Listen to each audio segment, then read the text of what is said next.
pada hari ini kita dapat berhadir di sini dalam rangka melaksanakan tugas kita sehari-hari sebagaimana biasanya dalam keadaan sehat dan sehat walafiat. Kemudian salawat serta salam tak lupa kita sampaikan ke junjungan kita Nabi besar Muhammad Sallallahu Alaihi Wasallam yang telah membawa kita dari alam kebodohan, dibawanya lah kita ke alam yang berilmu pengetahuan sebagaimana yang kita rasakan sekarang ini. Bapak Ibu, pada hari ini saya akan presentasi atau diseminasi tentang disiplin positif. Nah, bagaimana kita menerapkan disiplin positif ini atau kebiasaan disiplin yang ada di sekolah kita. Seperti apa dia? Mari kita ikuti sama-sama. Sebelumnya kita buat dulu kesepakatan forum ya, kesepakatan kelas kita. Ini ada tepat waktu sudah ya. Kemudian apa kira-kira kesepakatan kita buat dalam forum ini? Misalkan kalau ada bertanya, angkat tangan dulu gitu. Begitu. Kalau ada bertanya, kemudian kalau ada peserta di sini yang berpendapat, kita hargai gitu ya. Sepakat ya? Sepakat. Jangan tertawa. Ada tambahan kira-kira? Iya, jangan tertawa ya. Nggak tertawa itu. Udah jadi.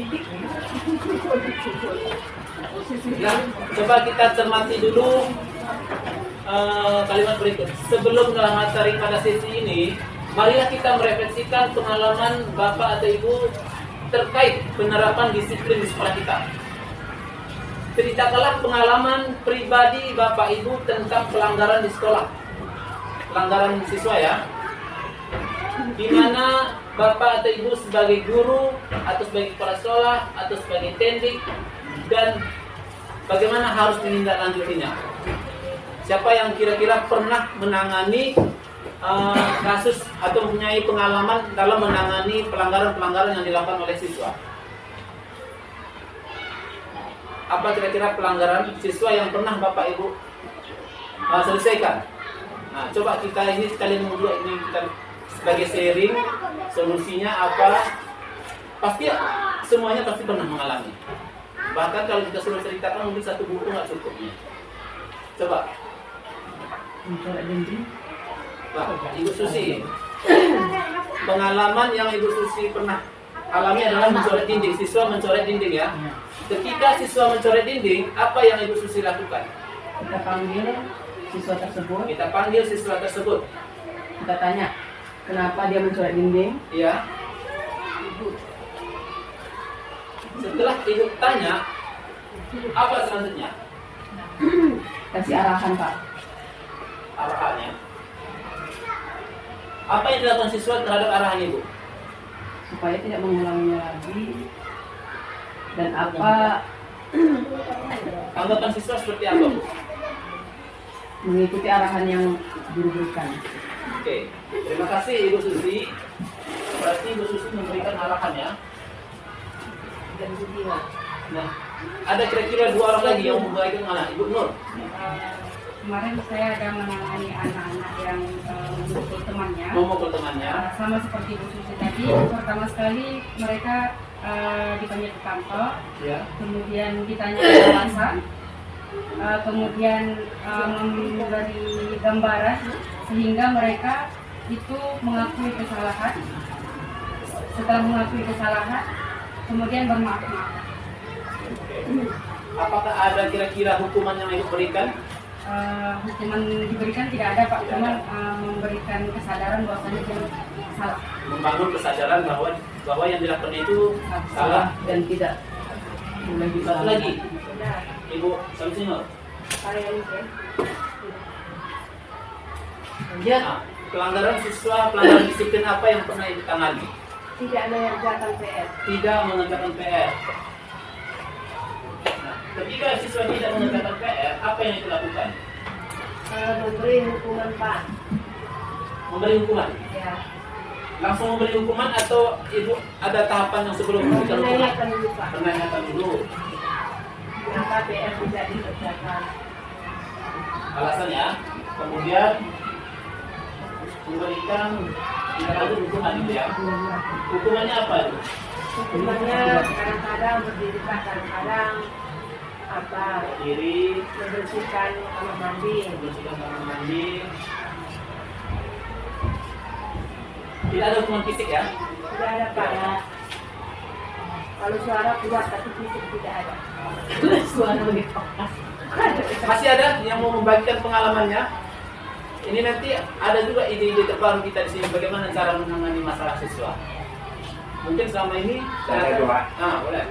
Dulu pernah saya itu membuat sebuah yang namanya itu membuat kira bagi anak. Yang pertama seperti yang disampaikan oleh Ibu Santino, PR, tidak mengerjakan PR.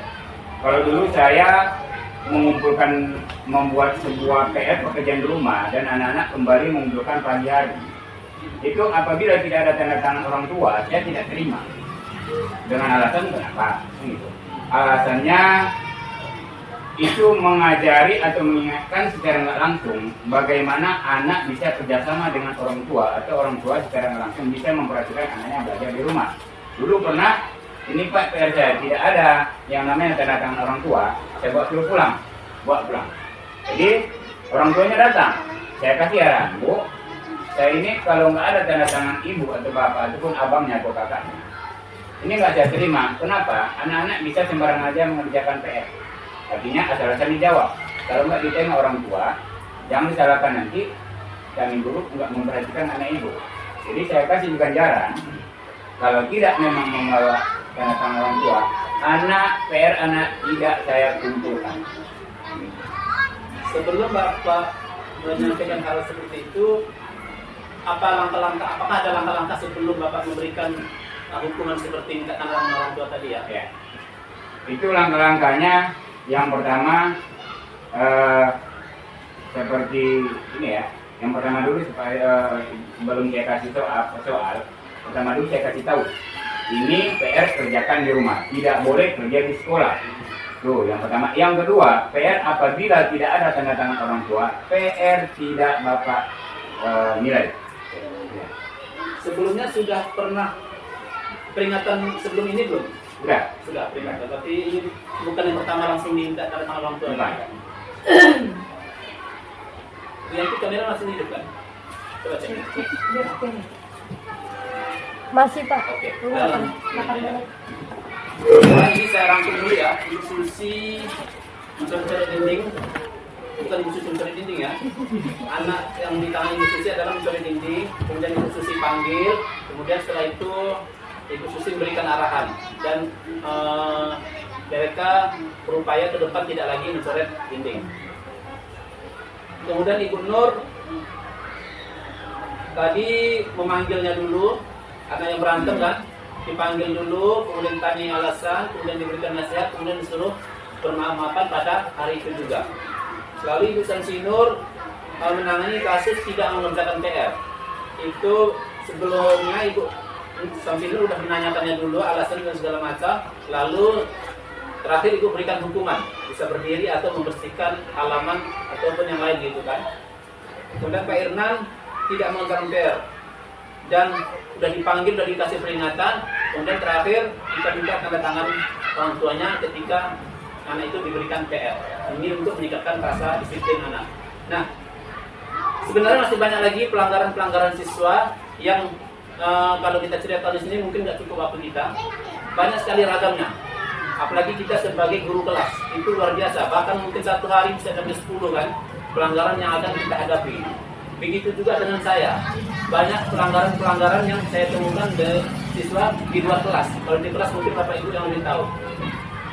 Nah, selanjutnya bagaimana cara kita akan ke depan menyelesaikan permasalahan seperti ini yang sesuai dengan hakikat pendidikan.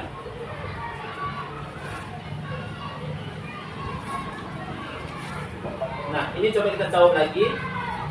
Apa yang terjadi pada saat itu? Ini udah tadi ya. Apa yang Bapak Ibu katakan sudah tadi. Bagaimana reaksi siswa guru yang melakukan pelanggaran pada saat itu? Nah ini untuk Ibu Susi, bagaimana tadi reaksi siswa ketika melakukan pelanggaran ini? Ketika ibu panggil, kemana dia? Apakah dia melawan? Apakah dia merasa tidak bersalah? Atau bagaimana? Merasa bersalah Pak. Merasa bersalah ya. Kalau Ibu Nur, dia mengakui kesalahannya. Mengakui kesalahannya. Ibu Samsinur, apakah dia ada rasa memberontak misalnya? Kan Ibu suruh berdiri nih kalau lama-lama misalnya kan? Apakah dia ada rasa memberontak? Tidak ada. Pak Irnan, apakah ini kan melibat orang tua nih? Apakah ada orang tua yang mungkin tidak setuju atau keberatan yang seperti atau justru mendukung? Mendukung. Sekarang bagaimana perasaan ibu, bapak ibu ketika berhasil menyelesaikan masalah ini? Lega. Lega. Kalau ibu Samsinur, ibu Susi, lega. Apakah ada rasa bersalah mungkin dari kita ketika kita memberikan hukuman? Tidak. Tidak. Karena hukuman yang kita berikan sesuai dengan kapasitas kemampuan murid pasti ya. Oke.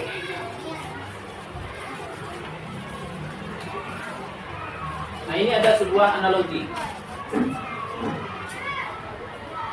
Ini ada peserta A dan peserta B. Peserta A bertugas mengepalkan salah satu tangannya, seolah-olah sedang menyimpan sesuatu yang sangat berharga baginya. Ya. Kemudian peserta B bertugas membuka kepalan tangan peserta A dengan segala cara.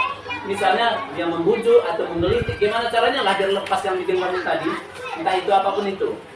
Karena kan anak-anak ada yang megang kelereng kan, dan megang mainannya, ataupun apapun yang dinilainya adalah sesuatu yang berharga. Kemudian setiap peserta memiliki waktu 30 detik untuk bisa membuka kepalan tangan rekannya. Oke, bisa dibayangkan ya. Kira-kira apa makna dari ini?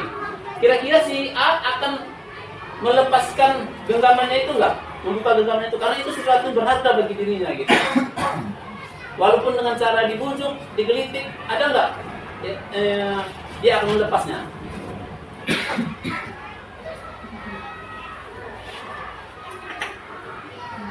Sesuatu berharga itu kan banyak maknanya ya, bisa jadi uang, bisa jadi mainan, pokoknya itu berharga bagi dirinya. Kemudian ada orang lain berusaha membuka tangannya tersebut. Kira-kira bagaimana reaksi si A?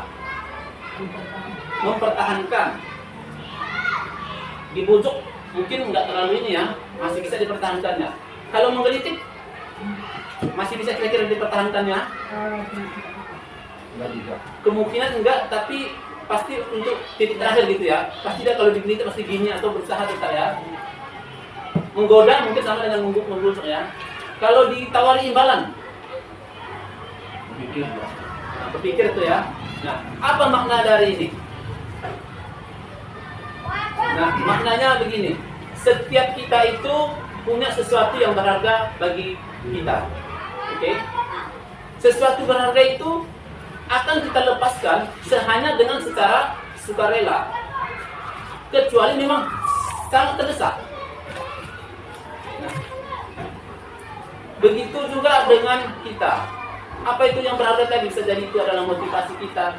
Misalkan kita ingin menjadi apa? Ya kan? Kita bertekad nih. Banyak nih godaan di sebelah kanan, sebelah kiri, atas, bawah gitu kan. Banyak godaan. Apakah seberapa kuat kita menghadapi atau mencapai keinginan kita tersebut? Nah, bisa jadi dia lepas tanpa kesadaran kita, tanpa keinginan kita. Apa? Di luar batas kemampuan kita. Begitulah mungkin analoginya, bahwa setiap anak itu juga punya keinginan. Gitu ya. Ini ada video sebenarnya.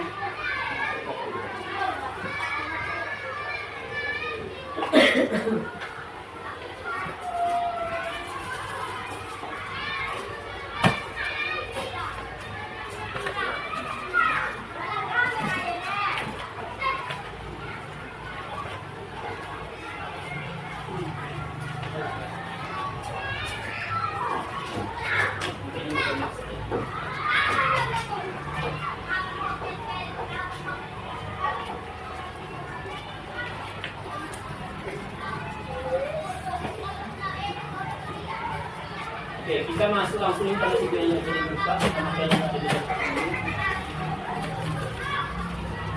Video hasilnya itu lebih kurang masih seperti yang tadi. Sekarang kita lanjut ke pemahaman kita tentang disiplin.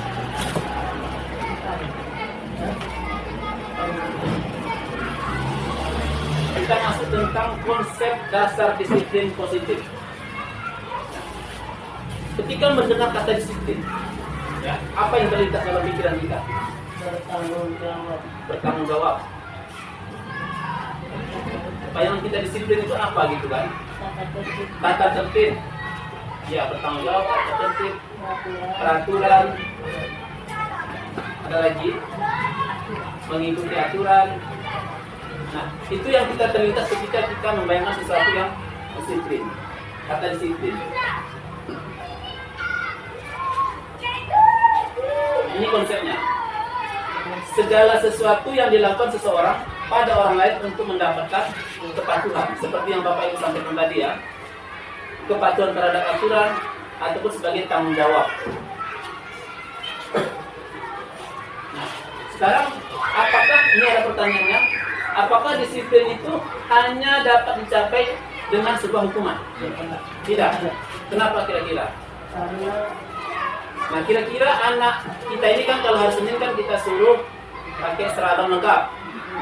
Kalau tidak pakai seragam, kita suruh baris untuk santap. Apakah hanya dengan kita berikan hukuman itu dia akan disiplin? Kedisiplinan itu ada pada diri kita sendiri, artinya kesadaran seseorang terhadap tentang perlunya disiplin. Karena disiplin itu termasuk juga rasa tanggung jawab kita. Karena itu sudah disepakati dari awal Pak kalau disiplin. Oke. Ada lagi pendapat? Nah, yang disampaikan Ibu Santri itulah tujuan yang akan atau hendak kita capai nanti. Bahwa disiplin itu kita usahakan muncul dari dalam diri, bukan dari faktor luar. Entah itu hukuman, ancaman, bujukan, dan lain-lain. Tapi kita upayakan disiplin yang ada pada kita nanti itu memang berasal dari dalam dirinya. Bagaimana caranya? Nanti kita ikuti terus ini. Ada caranya nanti.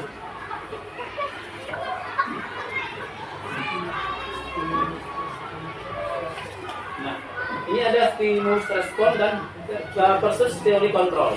Kalau dalam diri kita sendiri tadi, itu namanya teori kontrol. Kita mengontrol diri, sama seperti yang dalam genggaman kita tadi. Kita yang mengontrol genggaman kita kan. Begitu juga dalam kalau respon beda. Itu faktor dari luar. Ada stimulus, ada respon gitu kan. Kalau ada stimulus hukuman, maka responnya kita akan tertib. Tapi ketika hukuman itu tidak ada, bisa jadi hukuman disiplin tadi tidak dilaksanakan lagi. Nah, ini contoh-contohnya. Realitas atau kebutuhan kita sama. Itu dalam teori respon. Pada teori kontrol itu bahwa kebutuhan itu berbeda-beda, ya kan? Kemudian semua orang melihat hal yang sama. Itu kan kalau kita menerapkan aturan ini merata semua kan, karena kita melihat semua orang itu sama. Semua harus melakukan seperti ini. Begitu. Padahal setiap orang memiliki gambaran yang berbeda-beda. Begitu.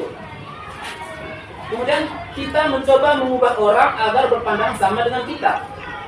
Nah, ini ada, saya kira dulu di sini udah nggak ada. Memaksakan murid harus sesuai dengan dia.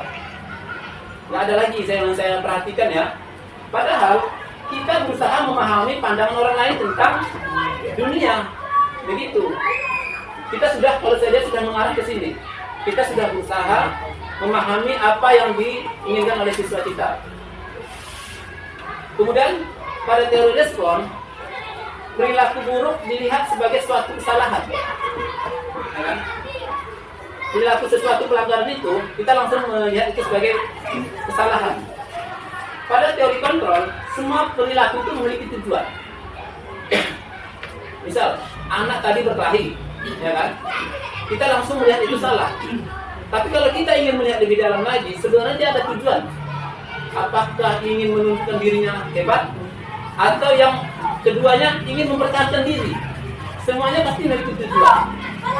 Nah, tujuan ini yang mau kita dalami nanti. Apa ketika anak melakukan pelanggaran, apa tujuannya gitu kan? Kemudian orang lain bisa mengontrol saya dalam teori responnya. Padahal hanya kita sendiri yang bisa mengontrol kita. Ada polisi di pinggir jalan, kita patuh. Padahal orang itu bukan berarti bisa mengontrol kita. Kita patuh hanya karena sesaat itu aja. Ketika polisi itu udah nggak ada, kalau memang keinginan kita itu tidak ada untuk pakai helm, pasti kita lepas lagi. Bahwa ini artinya hanya kita sendiri yang bisa merubah diri kita. Begitu juga ini kebalikannya. Saya bisa mengontrol orang lain. Dalam hal ini kita siswa ya. Saya mau buat anak ini seperti ini. Kita menganggap dia sebagai kertas putih. Kita mau menuliskan apapun pada dia. Padahal kita itu tidak bisa mengontrol orang lain. Yang kita bisa lakukan hanya menuntunnya, mengarahkannya.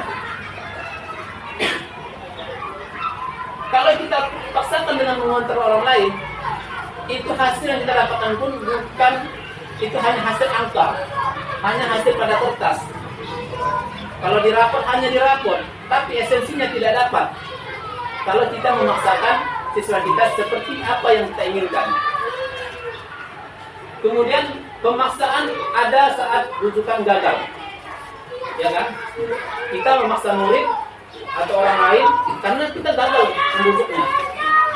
Jangan ya nak, nggak boleh gini ya, dia sukanya gini. Tapi dia tidak mengikuti. Terakhir paksa.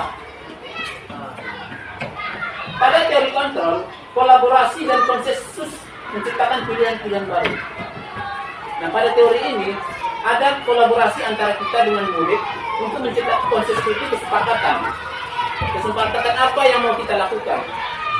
Gitu. Kemudian model berpikir menang kalah itu ada di teori respon. Sementara pada teori kontrol, model berpikir menang-menang. Tidak ada yang dirugikan. Kita, apa yang kita arahkan kita capai, dan anak juga, apa yang dilakukannya juga berguna untuk dirinya. Begitu.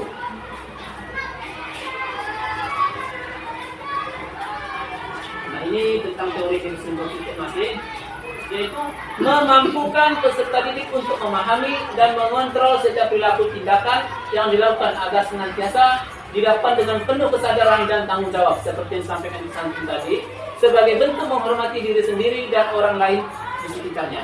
Jadi tujuan kita untuk memahami disiplin ini adalah agar kita mampu mengontrol setiap perilaku murid.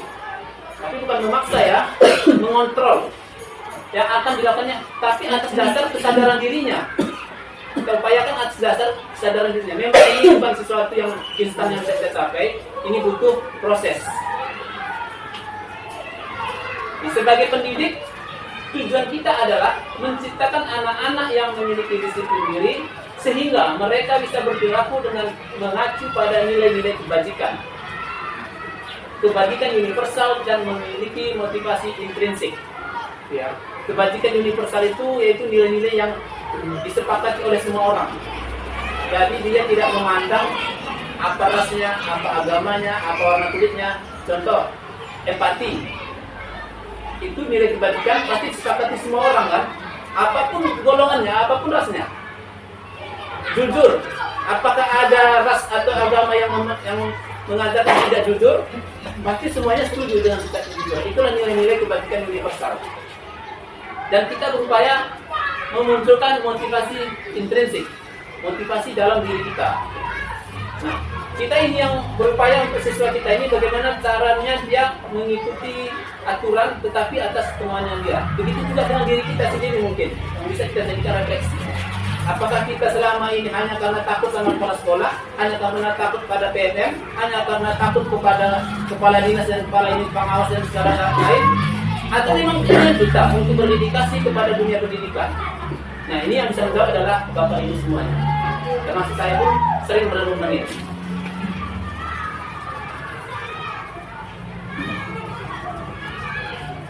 Nah, kira-kira apakah hubungan disiplin ini dengan pelaksanaan pembelajaran yang berpihak kepada murid?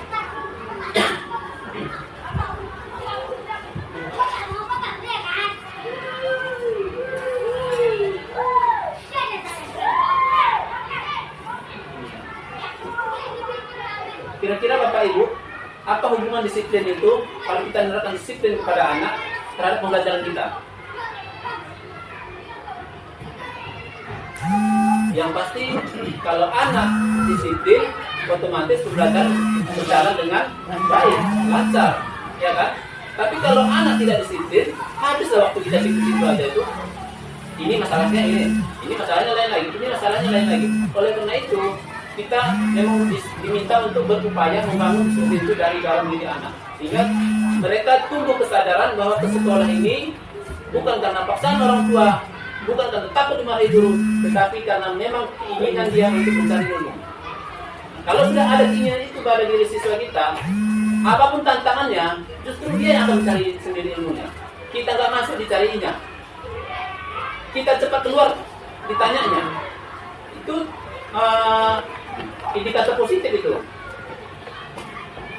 Bahkan kalau mungkin ada siswa kita yang menegur cara mengajar kita, itu hal yang sangat luar biasa, harus kita apresiasi. Gitu. Itulah kalau sudah ada keinginan dari dalam diri siswa tadi.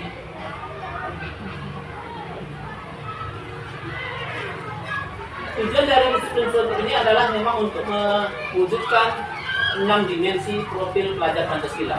Ini nanti akan kita laksanakan mulai tahun ajaran baru, K5. Ini sudah kita laksanakan, tapi belum secara konsep yang matang. Nah, apa yang Bapak Ibu lakukan di kelas itu, seperti ini. Ya, alat peraga ini, alat peraga yang di kelas, alat peraga yang pernah saya minta untuk buat ini, itu adalah sebagai tahap awal kita melaksanakan P5.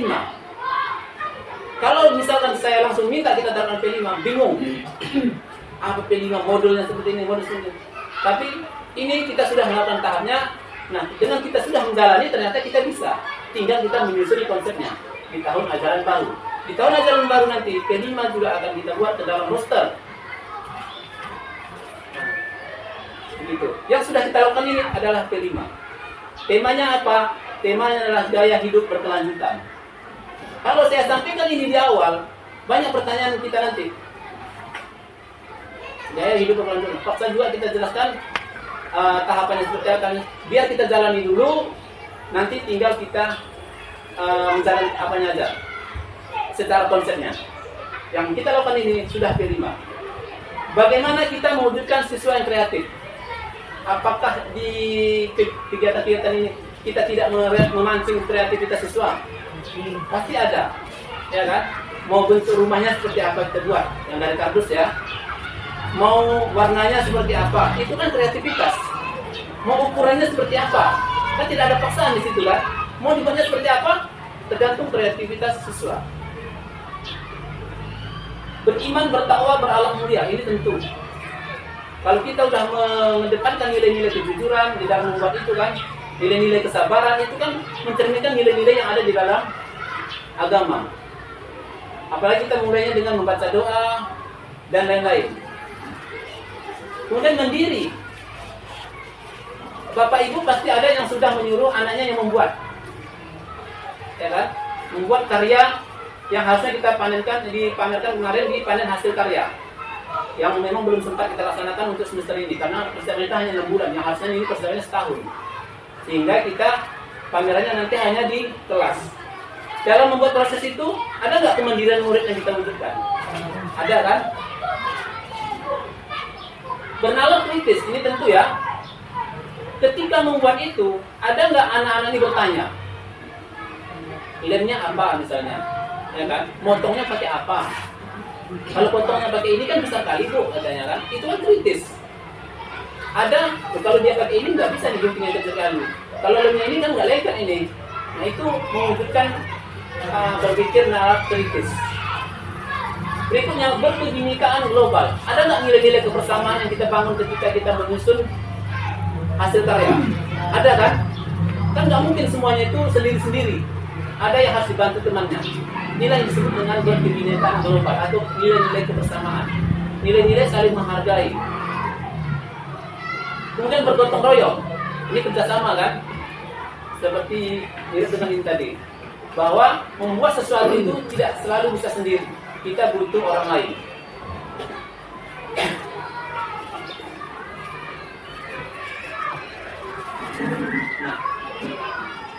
Nah, apa saja yang Bapak Ibu pahami tentang nilai-nilai kebajikan universal? Nah, ini ada nilai kebajikan universal. Ada contoh-contohnya, ini ada empati, suara hati, kontrol diri, rasa hormat, kebaikan, toleransi, keadilan. Empati itu menurut Bapak Ibu apa?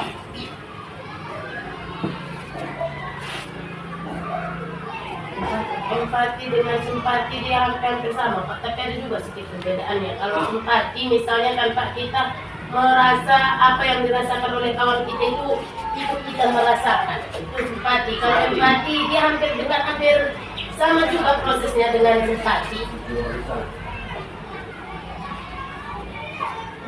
Pokoknya empati dengan simpati hampir sama dia. Setuju Bapak Ibu? Setuju kalau empati itu adalah, kata Ibu Santi, adalah merasakan apa yang dirasakan oleh orang lain. Setuju? Nah, betul. Bahwa empati itu adalah kita bagaimana caranya kita memahami orang lain. Ya kan? Misalkan siswa ini hari ini lemas, jangan langsung kita marahi, kita tuduh tidak serius di keadaan kita. Coba kita kembangkan rasa empati. Artinya coba kita pahami apa yang menyebabkan anak itu lemas. Itu dia. Kemudian suara hati, kita semua pasti suara hati. Yang sering ini tentu suara hati kita ini bertentangan dengan perilaku kita. Ya kan? Kadang kita harus melakukan ini, tapi suara hati kita tidak. Nah, pasti sering kita bertentangan antara suara hati dengan perilaku. Kemudian kontrol diri. Kontrol diri itu tadi yang seperti kita sampaikan tadi, motivasi dalam diri kita.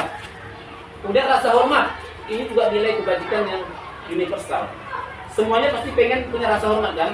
Semuanya pasti ingin dihormati. Kebaikan tentu toleransi. Bapak Ibu memahami toleransi ini seperti apa?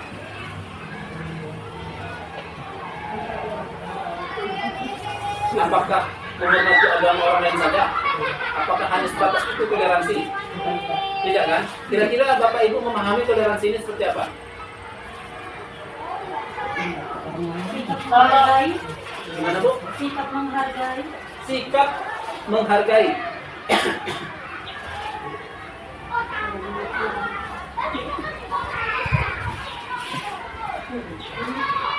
Ada lagi. Menghargai ini berarti apa? saling pengertian. Saling pengertian. Ada lagi Bu yang kita simpulkan dahulu. Saling tenggang rasa. Tenggang rasa ya.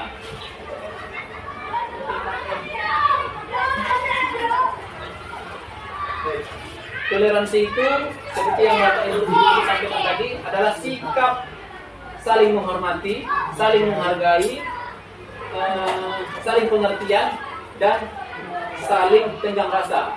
Artinya kita menghilangkan perbedaan, ya kan? Apapun perbedaan kita hilangkan. Kita harus saling menghormati, saling tenggang rasa, saling pengertian. Selama itu adalah untuk kebaikan bersama. Keadilan. Nah, kita perlu tahu juga ini, adil itu seperti apa? Sama. Netral. Misalkan kita punya anak nih dua nih, satu SD, satu SMP. Yang satu kita kasih jajan SD, kita kasih jajan 5.000. Yang SMP 10.000. Kan tidak sama. Apakah itu adil? Adil, Pak. Adil, Sesuai Pak. dengan kebutuhan. Iya, sesuai Memberikan dengan- haknya sesuai kebutuhan. Oke. Berarti adil itu bukan artinya sama kan? Iya. Dalam arti bukan sama. Tetapi adil itu memberikan hak orang lain sesuai dengan hak dan kewajibannya. Haknya apa, kewajibannya apa. Ya kan? Jadi jangan nanti kita mengasumsikan adil itu kalau satu saya kasih 60, semuanya 60 nilai.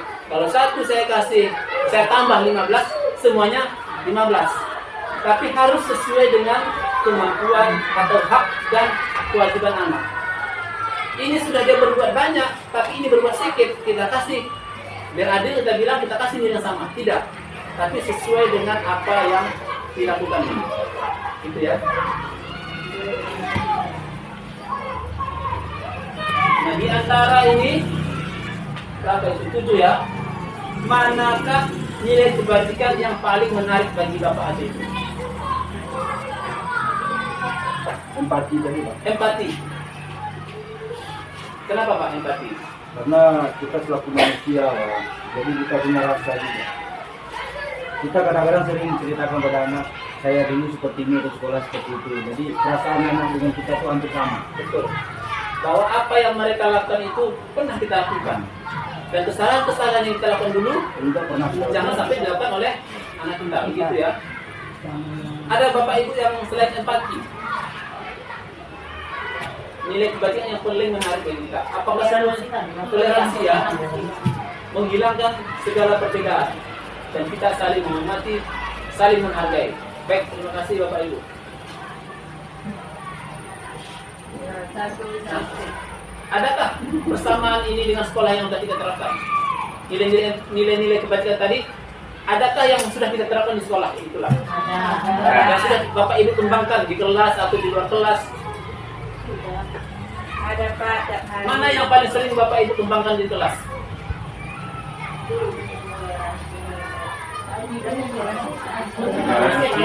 Toleransi ya. yang paling sering bicara itu kontrol diri Pak. Kontrol diri ya.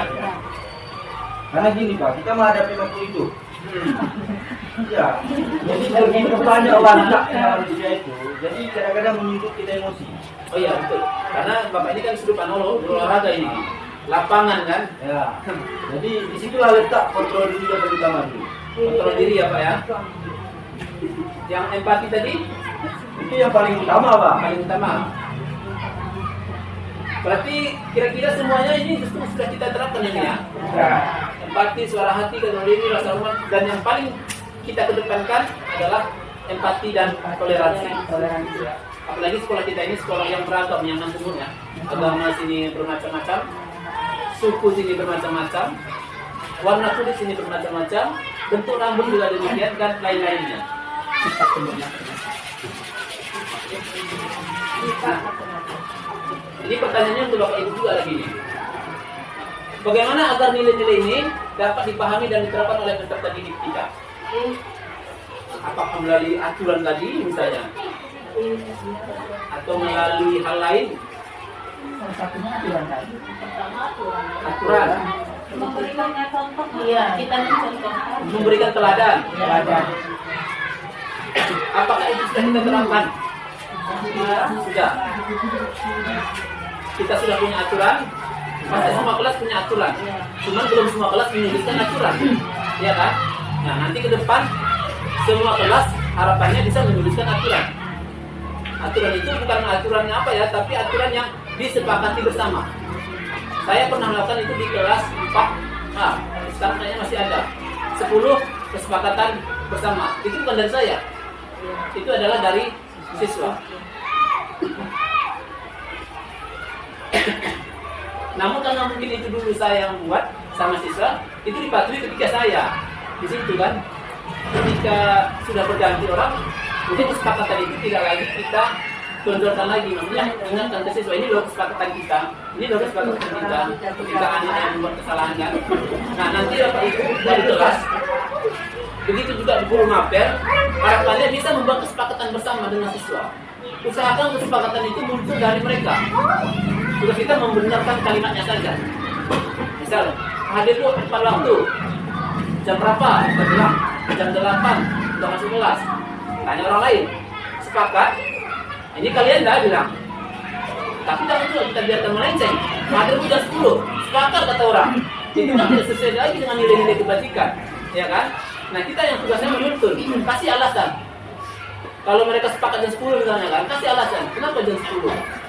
Dampak positif, dampak buruknya. Mana di depannya? Dampak positif, dampak buruk. Maka arahkan lagi. Sampai mereka menemukan jawaban ke jam 8 misalnya. Nah, harapannya nanti wali kelas di tahun ajaran baru bisa membuat ini ya. Membuat kesepakatan bersama. Bisa.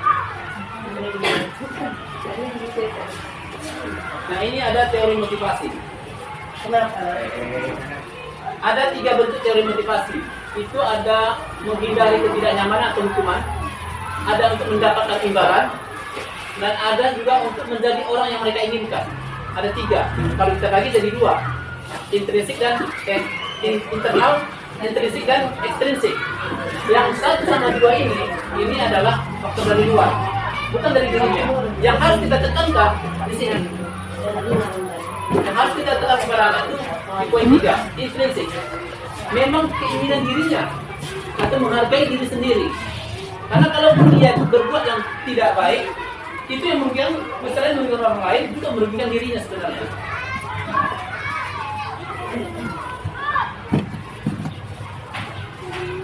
Nah, dari ketiga motivasi tadi, mana yang selama ini yang dominan kita terapkan?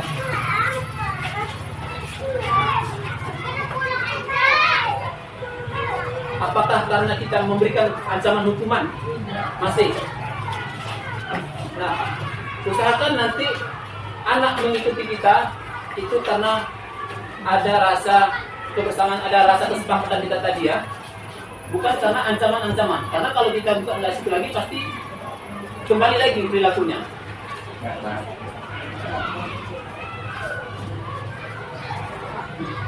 Ini kita ambil satu contoh.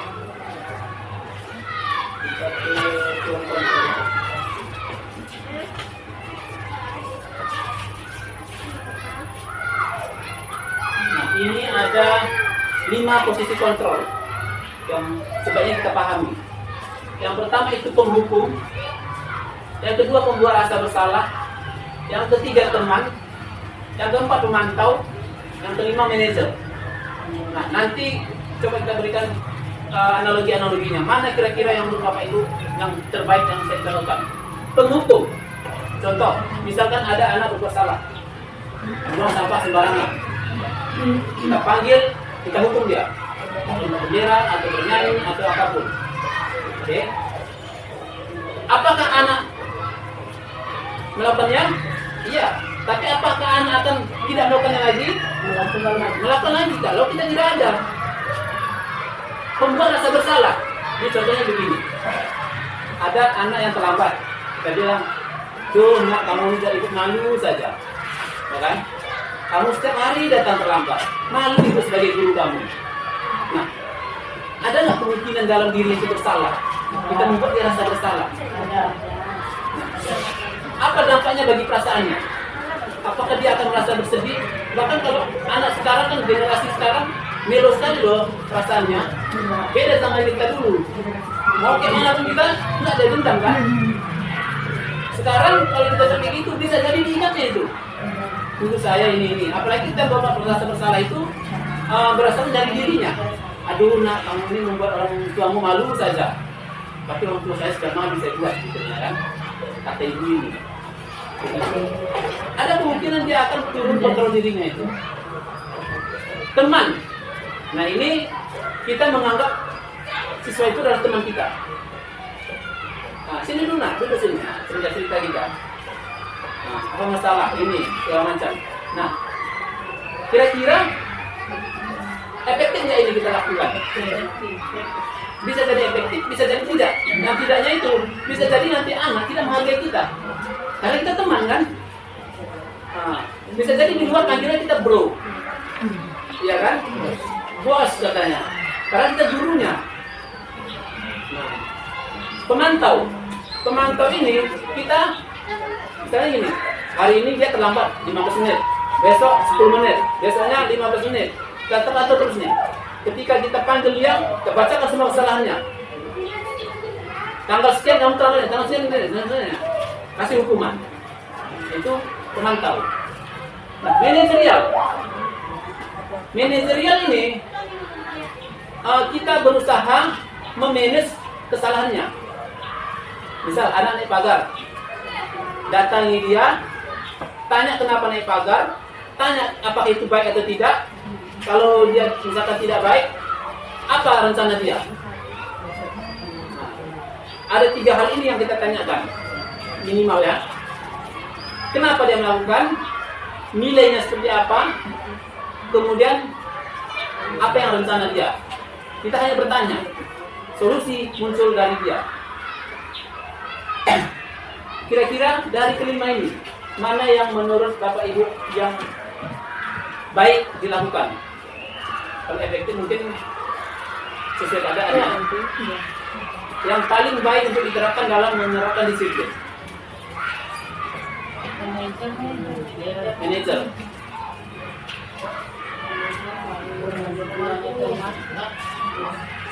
Pemantau bisa juga. Yang paling tidak mungkin, yang palinglah kita ingin hindari yang mana? Menghukum. Itu kenapa? Karena pembikanya nanti berdampak seperti apa ya? Lain daripada kita hukum sebenarnya sedikit, tapi ujung-ujungnya sedikit itu bisa jadi kembang. Ini kita takutkan. Betul. Bisa mengikat kepada yang lain, bisa jadi orang tuanya jadi Ya. marah, atau abangnya jadi marah, atau yang lain. Kemudian juga bisa menimbulkan rasa dendam. Jalan. Bapak Ibu ada nggak dendam sama gurunya? Masih jalan. Ada nggak? Ada nggak? Ada ya? Ada nggak dendam sama guru ini? Gara-gara kita dihukum. 46 menit. Kita salah, karena nggak ditanya kita salah apa enggak kan? Cara loh bisa jadi. Nah, jangan sampai ini harapannya jangan sampai ini kita lakukan juga. Anak berbuat salah jangan langsung kita hukum. Tanya ibu kesalahannya. Nah, jangan sampai kita yang didendami balik kan? Nah, gimana rasanya kita dendam sampai sekarang? Kan masih kita ingat itu.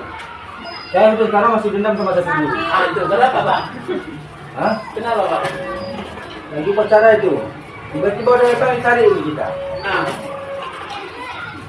Jadi gak ada salah apa-apa. Kawan kita yang di depan yang buat masalah kita kena. nah, pasti kita Bapak dendam karena Bapak yang membuat Iya. kesalahan kan?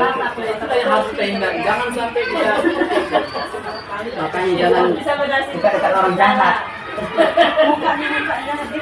Nah, untuk manajerial, ini ada 3 tahapan tadi ya. Menstabilkan identitas, menanyakan kenapa dia melakukan, validasi tindakan yang salah, Ulanglah kau. kemudian menanyakan pulang, Ulanglah.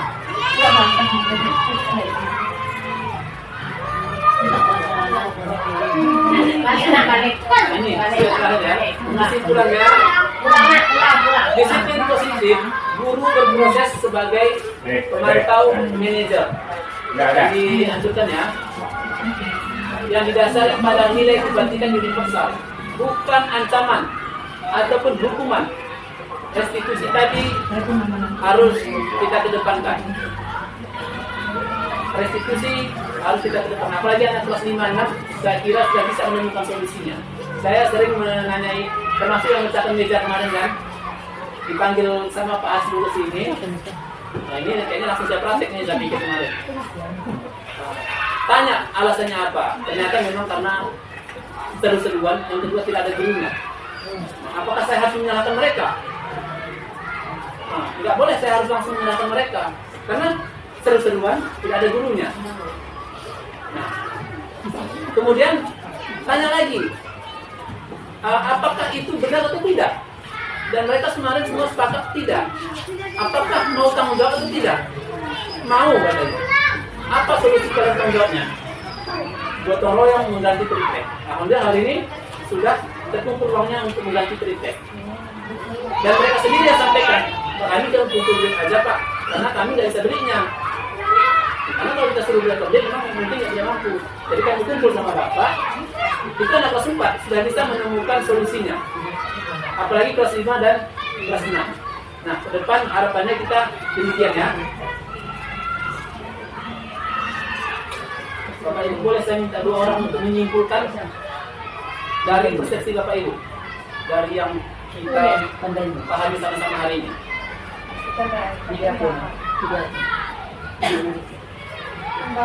Atau setelah mengikuti ini, apa rencana Bapak Ibu? Setidaknya 2 orang.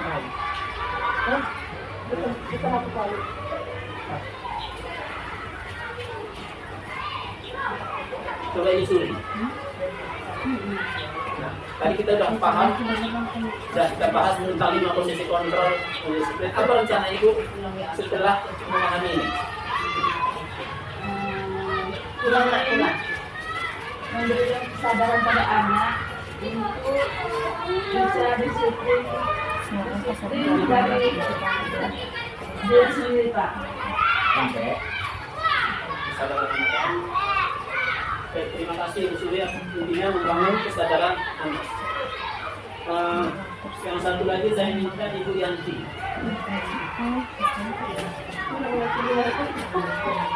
Tadi kan kelas enggak? Ini kelas tinggi. Apa rencana Ibu kira-kira ke depan dalam disiplin anak? Lebih mendekatkan diri sebagai teman, Pak. Mendekatkan diri sebagai teman, bukan. Iya. Kenapa teman, Bu? Karena kan Pak, kalau mereka menganggap kita selain sebagai guru, mereka bisa saling berbagi, Pak. Iya. Kita kalau misalnya itu apa yang menjadi kesulitan dia, apa yang membuat dia tergeligur. Jadi dia merasa kalau kita ini tempat curhat, Pak. Betul. Luapan hati. Jadi Ini dia sesuai dengan kelas Ibu nih, kelas 6. Yang itu udah agak dewasa kan. Kita bisa menempatkan diri sebagai teman. Yang perlu saya apakan yang sampai juga proses teman ini melampaui batas. Nilai-nilai kesopanan. Kita sebagai gurunya harus terbiasa sebagai guru di dalam maupun di luar. Tapi dalam hal keluh kesah itu kita posisikan sebagai teman. ya ada loh Yanti. Ya anak Bu kirim foto pisahan ini. Baik, terima kasih Bapak Ibu semua sudah bersedia berada di sini mendengarkan celotehan saya yang tidak seberapa ini. Demikian untuk mengakhiri presentasi ini saya akhiri dengan Assalamualaikum warahmatullahi wabarakatuh. Waalaikumsalam warahmatullahi wabarakatuh. Kamera action. 52 menit, Pak. Oke, lanjut. Kita buka ke IP-nya. ya ada lagi ya. Boleh Pak? Orang tua udah menunggu. Guru yang tidak ini boleh kalau Sudah boleh pulang secara terhormat ya. Sebelum kena usir ya. nanti besoknya akan kita tinggalkan sampai ke My BKM, My SM.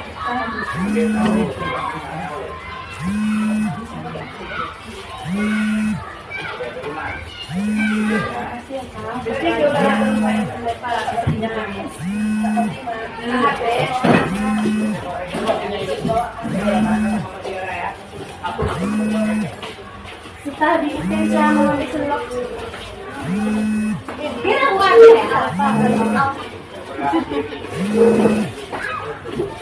Ibu, udah selesai kan? Jadi kedua, Nanti Ibu kita mau bilang Bapak tinggal aksi nyata, kayaknya aksi nyatanya aja langsung diupload ke dalam. sudah selesai.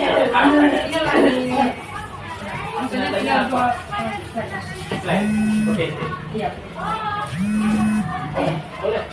Boleh Ibu nanti upload aksi nyata itu dulu. Boleh juga sertifikat aksi nyata. Sertifikat nyatanya yang lama ya? Sama ya. Aksi nyata itu yang di upload. Jadi yang kelas 1 Nama-nama. Absennya. udah pokok kita Dina. Cerita Dina tadi mana?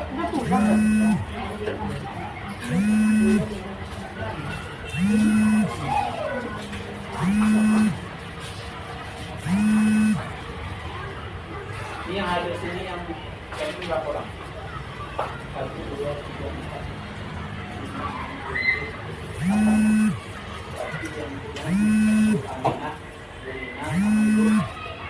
Ini dia Pak ya.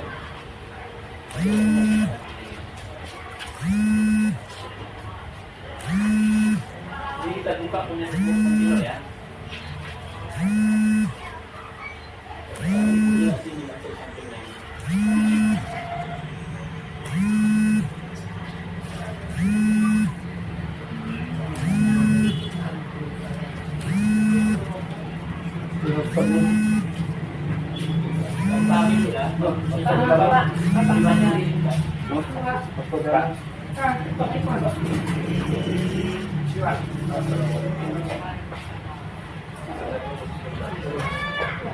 Dapat. Dapat aja nih. Lagi apa? Enggak, saya masih pengen selesaikan. Ada berapa?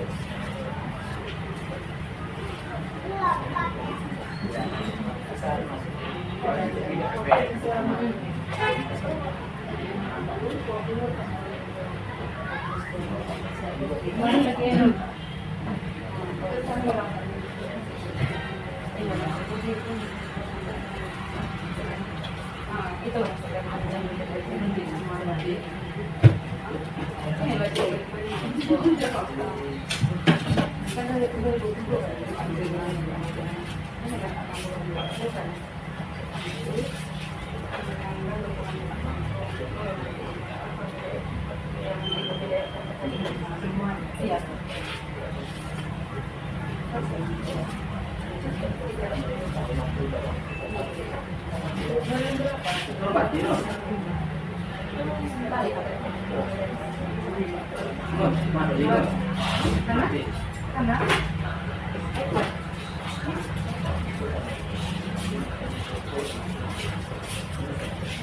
Lalu tadi dia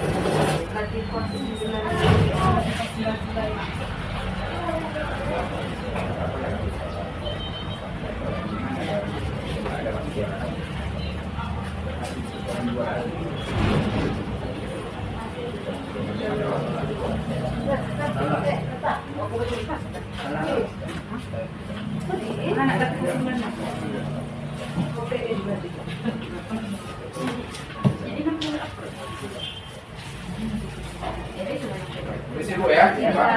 Oke Pak. buat satu kali. Gabung nggak sih? Dari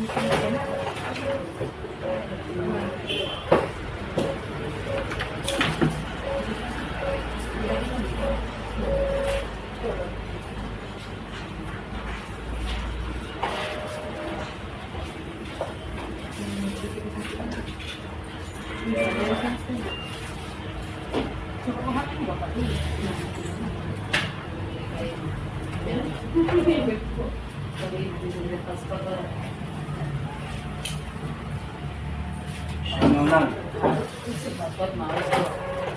masalah lain. Nanti buat penelitian. Kalau sudah diusulkan, bisa dilakukan.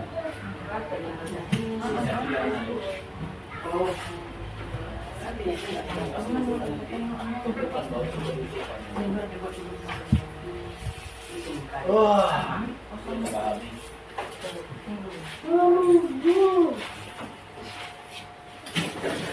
Udah 1 jam tuh, coba tengok. Udah 1 jam. ya apa kuat? Udah 1 jam. Ini es kecil.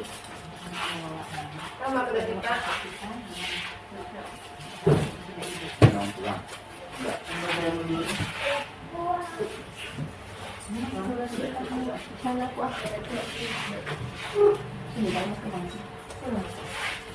Tambah.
Habis kan? Apa itu nanti masalah? Kenapa lah? Kemarin itu juga masalah. Silakan Bapak Ibu buka PNN. Ya, masuk ke pengelolaan kinerja. Banyak terus. Kan ada biasa. Tiga dari Java. Pengelolaan kinerja. Sampai biasa aja masih ada. Masuk yang apa? 01 09 15 Alisa.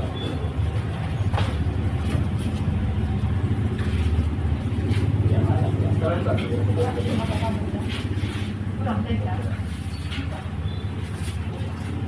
Baru